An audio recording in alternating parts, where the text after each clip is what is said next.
the globe.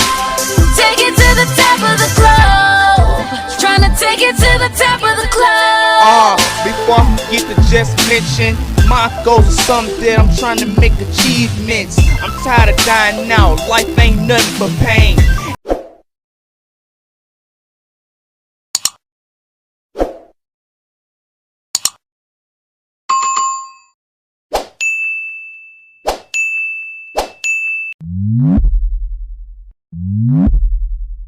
I'm doing good. First we get started. Where are you from? So I'm originally from Cleveland, Ohio, but I live in Tampa, Florida for the last 7 years.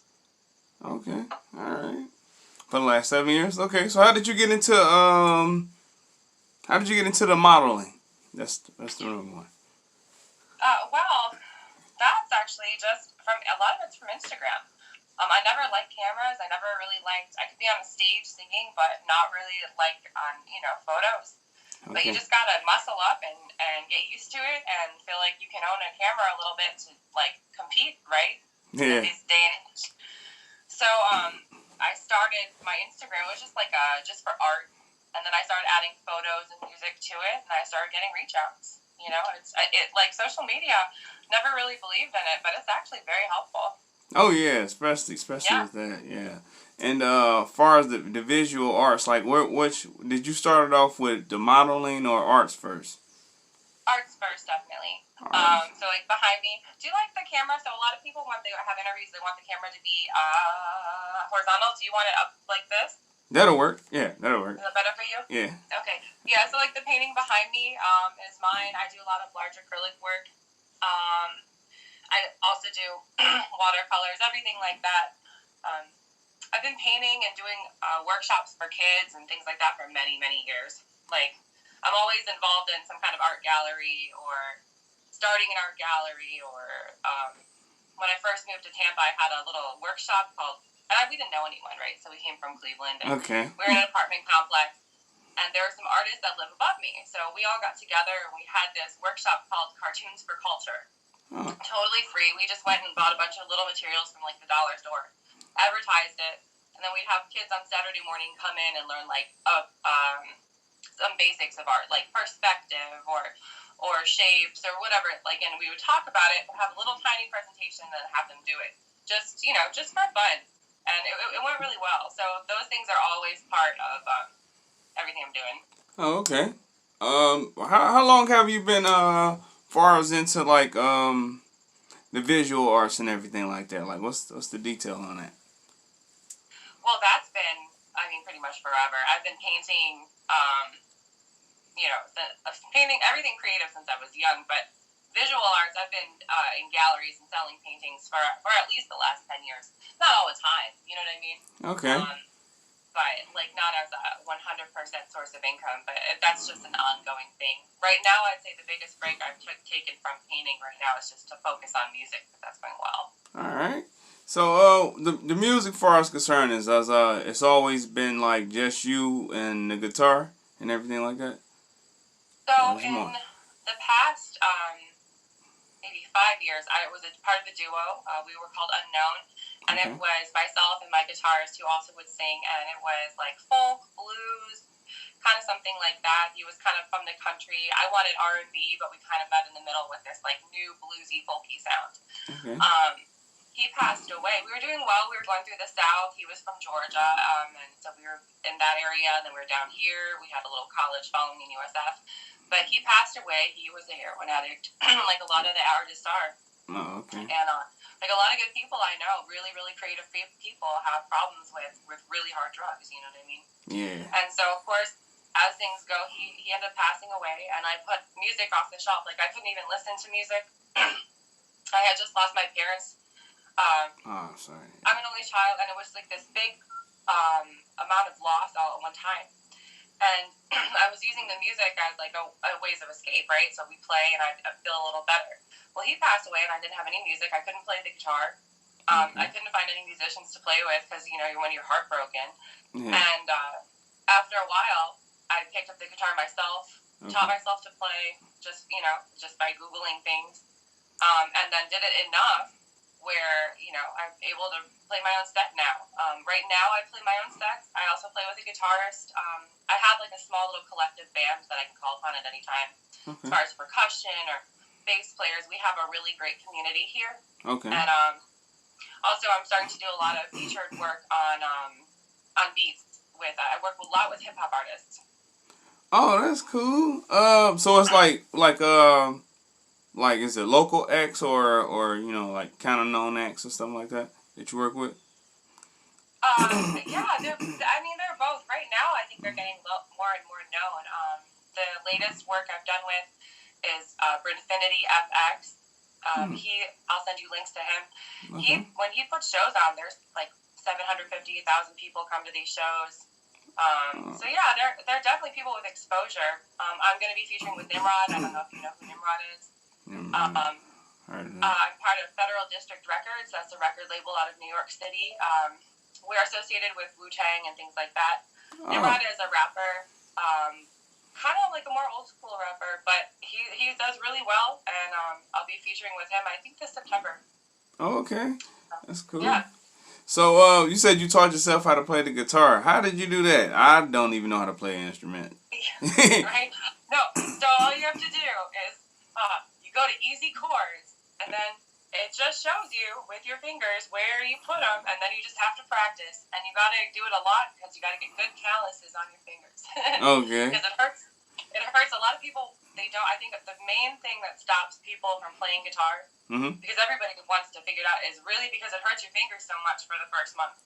After a while, you're like, now, I mean, I've got calluses, like, I could go for at least 2 hours. A good guitar player can play all day, but that takes a lot of finger callus. Those strings are constantly cutting you up. Yeah, you got to push and everything, and it hurts. But it's just love, right? Like anything that you do, if you love it, that's how you get better at it, right? Because it's the practice of being like, you know what, I really love to do this, so I'll sit here and do it for 3 hours a day after work. You know, because it doesn't feel like work. It feels like I'm accomplishing something I want to. So it's love. It's just love of the instrument. Now, I will interject and say, I am more of a singer. I've always been a singer. I grew up in show choirs. I was in gospel choirs, and I sang like 40 hours a week for most of my life. So singing is where my heart is, but I had to learn how to play the guitar so people would notice me again. You know, so I could put up my heart in the music and have the music the way I wanted. So you grow the fan base off the music and everything. Yeah. Oh, definitely. that's cool. It's been going, yeah. That's again, social media is really helpful with that. I've met so not only just like people coming to your social media page, but also meet people, like meeting you. You've got a YouTube channel. You're more of a YouTuber, right? Yep. And then, you know, or radio stations. Blaze It Up Radio is a great underground radio station. They're in 177 countries. So I met them through Instagram, but we work together. I'm going to go record with Blaze soon. So there's just so much networking. You network and, you know, you have a good attitude and so many things happen. Yeah. Right? Yep. I also have a radio station that's coming up, that's kicking back up at the end of this month. It's for the underground, underrated, up-and-coming artists. So that's what, and pretty much I'm tapping into like arts, different, you know, it's pretty much for like the youth and the people that's trying to get their name out there. So that's what I'm really doing it for. I have a whole thing about underground. I actually I release underground radio first. Okay. So if I make a single or something, I generally put it to Quantum Stereo Radio Underground Station or Blaze It Up Radio, or maybe you'll take my song. But what I like to do is, because first of all, I like the whole underground feel. You don't know, everybody doesn't know how to find it. It's kind of exclusive. Like, you know what I mean? You need to know where the new stuff is coming from. Not everybody knows that. No. Maybe you can turn on the radio. Nobody knows, like, how to find the new, really cool things. And the other thing is, too, is it's like, I think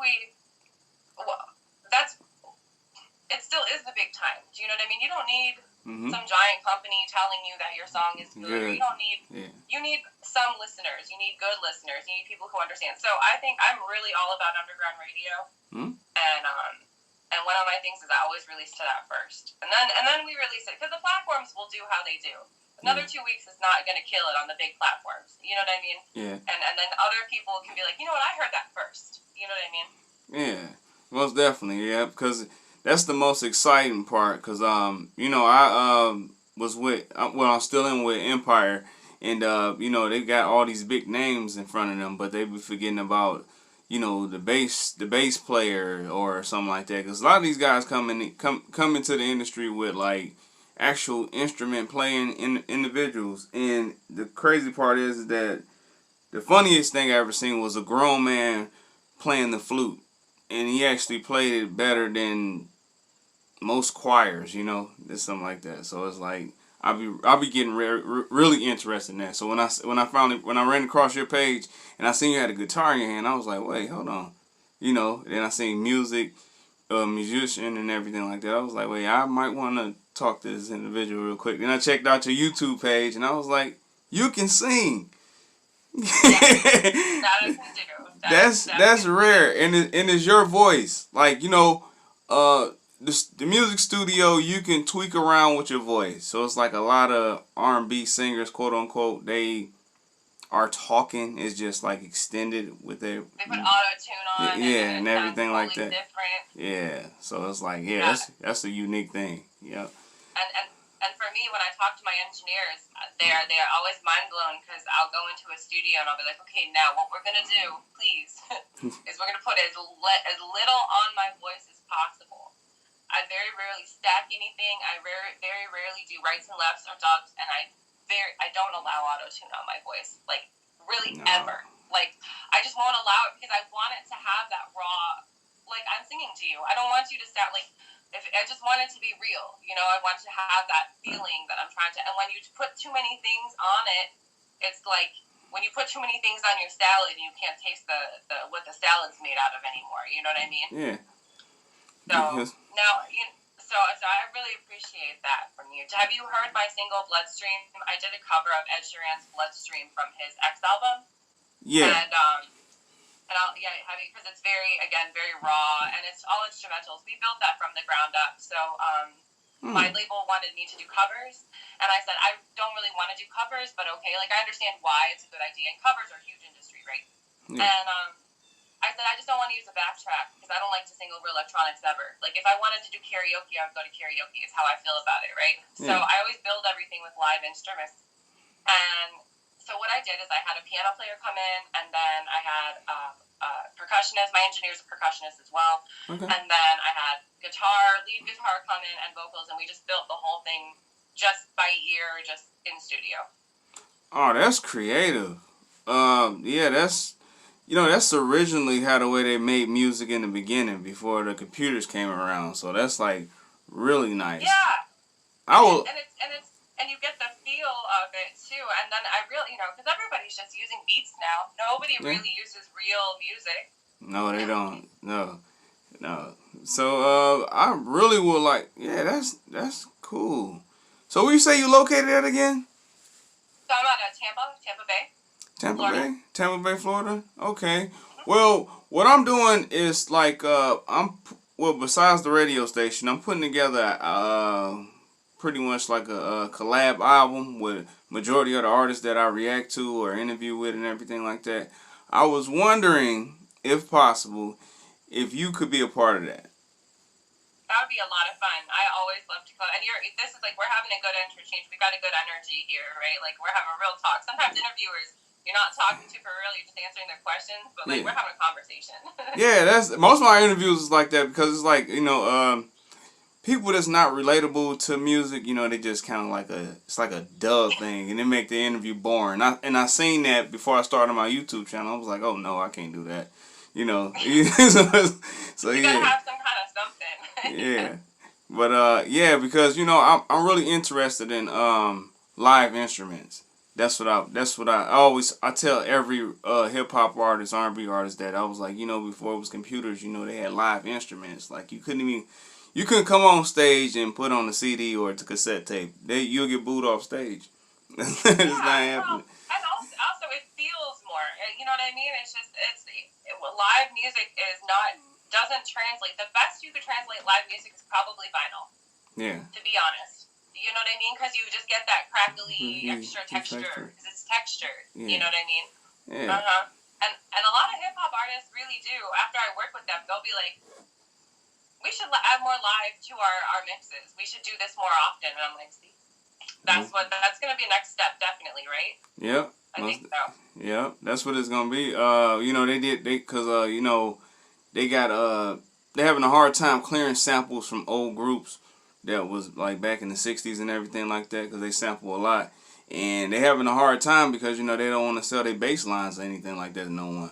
You know, because I wouldn't either. You know, it's like selling away your talent and like letting anybody else use it. So yeah, so it's real creative to create your own bass lines. Guitar strings is definitely major. It's oh man, it's I just want to be around to just see that happen. Like the piano keys and you know the bass lines and like the drums and everything like that and the guitars. Yeah.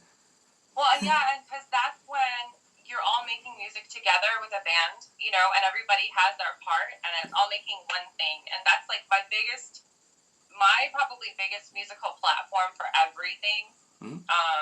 is that as children, we're always saying, oh, be in sports, competition. You know what is better than competition is harmony. It's harmony, yeah. That's what you get with music. Just saying, you know what I mean? So you want to have a good group of people, put them in choirs, have them play music together, have them be part of that, because then you can be like, you know what, your voice is different and your voice is different, but you know what, we sing this song together and we sound better than we did before. So I just really believe in the power of choirs, especially. Like, you know what I would like to do is I love everything where they bring in an old choir. Oh, yeah. Or, you know, like anything like that, because if you've ever been like, I grew up in choirs, all these people, and a lot of time I was the youngest person. Like one time I was the only little white girl in this big, grown black gospel choir because I could sing with them. They auditioned me right there, a spot out of another choir. Right, I was maybe 12 years old, and they auditioned me right after a show, and I got in because I could sing like them. You know what I mean? And every person there had a voice that could fill up a whole church, you know. And so when we would practice like in this, like, I don't know, storage unit kind of thing. Everyone learned off of ear. Nobody read music, and they would sit and we would sing in there. But it was like being in heaven, being around that many people that could sing that well. Do you know what I mean? Like, just beautiful experiences. So I want to see more choirs, and I want to see more kids choirs too. Like, that's a goal of mine, is maybe in another 5 years, and hopefully with all this craziness that's happening, you know, outside in the world, but I'd like to see kids be able to participate in choirs. Oh, most definitely, yeah. But other than that, I definitely want to get you involved with the album. Most definitely, it's a lot of young generation that's involved with it. A lot of kids from Chicago, 2 or 3 from Florida, Miami. Because you know when I start doing it, it's not gonna be all digital. It's like I'm going to be like book a studio, you know, and everything like that. So I definitely want to keep in touch with you. I appreciate the interview, most definitely. And also before we get out of here, are you gonna be able? You gonna still juggle like between the model, social media modeling is always gonna go up. It all depends. You know, everybody's gonna run across your page. But far as like the arts and everything like that, you gonna still keep that up, or you gonna?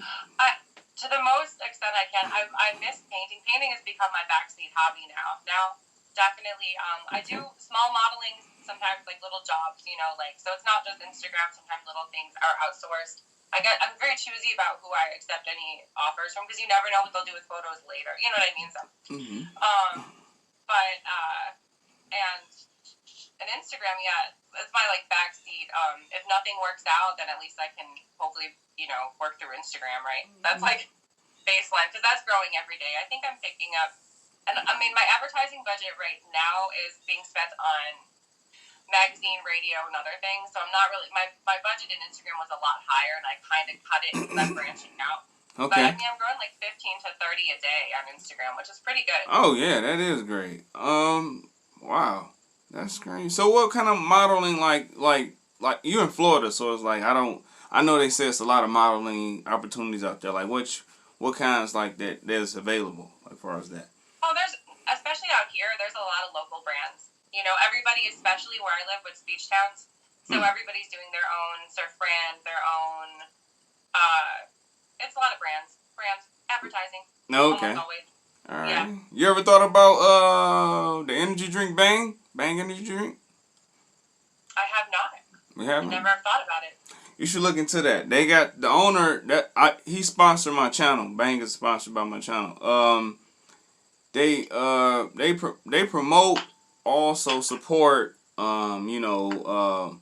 models, music, far as fashion and everything like that too. So that's a good thing. That would be great. That's awesome. I'm gonna actually Bang. All right, yeah, I checked out your channel yesterday. Well, this is awesome. If you decide, if whatever you have a project, just let me know. I would definitely come and travel up to see you. That was the point.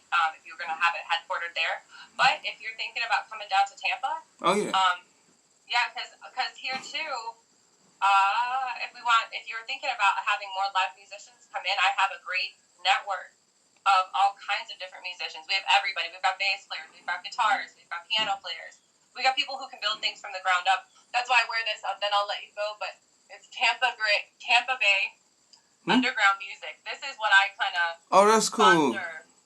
Okay. And myself and a group of us, we're kind of like the seniors, the Mike Night runners, the hosts, and a lot of acts around Tampa Bay. We're all promoting Tampa Bay underground music to try to link everybody up. It's all on one page. You can use the hashtag and you can see us. You'll see. And that way it's just like something for us. Because I want everybody here. So many people are so talented, but they don't have the promotion or they're the artisty kind. So like I said, for us, we have so much tourism. Bring them here. Let's if they're coming here for the water anyway, let's show them how to catch a good live act. Yeah. So that's my first step. Okay, most definitely. And I appreciate it, and I'm definitely gonna stay in touch with you as far as the DM and let you know when I'll be flying out. Cause at the end of the month, at the end of this month, that's when I'm gonna put together the album. That's when I'm gonna start traveling. So it's like, awesome. So definitely will be keeping you in contact, and I would just keep pushing with the music, also the modeling and everything like that, and I'll see you soon, pretty much. And thank you. I appreciate you. All right. Have a good one. Happy Labor Day. You too.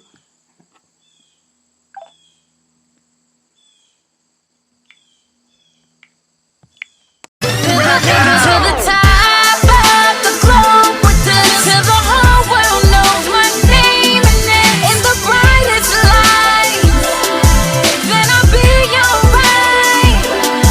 To the top of the lungs they scream, with a crowd so big I can't see a thing. I can't stop now, no, 'cause it's all I know. Trying to take it to the top of the globe. Take it to the top of the globe. Take it to the top of the globe. Take it to the top of the globe. Trying to take it to the top of the globe. Before I forget to just mention, my goals are something that I'm trying to make achievements. I'm tired of dying out, life ain't nothing but pain. Every time I look at different nurse, I think of my name. My shit is BC, ain't nobody else like this. Come on, stop trying to check, you can't like this. I'm so